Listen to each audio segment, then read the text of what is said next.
औज़ुबिल्लाहि मिनश्शैतानिर्रजीम बिस्मिल्लाहिर्रहमानिर्रहीम लन तनालुल बिर्र हत्ता तुनफिकू मिम्मा तुहिब्बून। सूरह आल इमरान आयत नंबर 92। तर्जुमो, तव्हां हरगिज़ का भी चंगाई हासिल न करे सघंदो जेसि ताईं पंहिंजी प्यारी शइ अल्लाह जी राह में ख़ैरात न कंदो। कुर्बानी उन जानवर जी कयो जंहिंमें को ऐब न हुजे। अंधो मंडो काणो ऐबदार जानवर कुर्बान न कयो ऐं पाले ताते मतारो करे ऐं ख़ूबियुनि वारो जानवर कुर्बान कजे।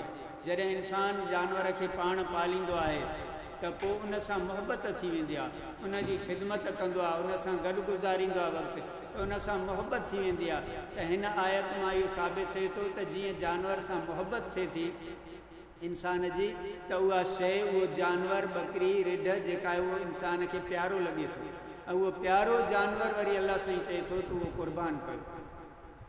सिंगन भगल, मंडो, काणो, अंधो, बीमार ऐं कन चीरियल, कन कटियल ऐं सख़्तु ॾुबरो कमज़ोर जानवर, इहे सभु उज़हा जे लाइक़ु न आहिनि। इन्हनि जी उज़हा न कजे।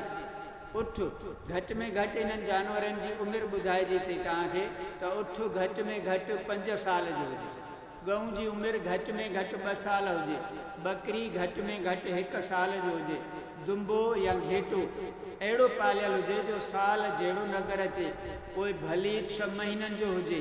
ही उमिरियूं घटि में घटि आहिनि, इहो अंदाज़ो घटि में घटि आहे। इन्हनि खां जेतिरो बि वॾो हुजे त जानवर जाइज़ आहे, नर हुजे या मादी ॿई जाइज़ आहिनि। बकरी, छेलो, दुंबो हिकु माण्हू जे लाइ काफ़ी आहे।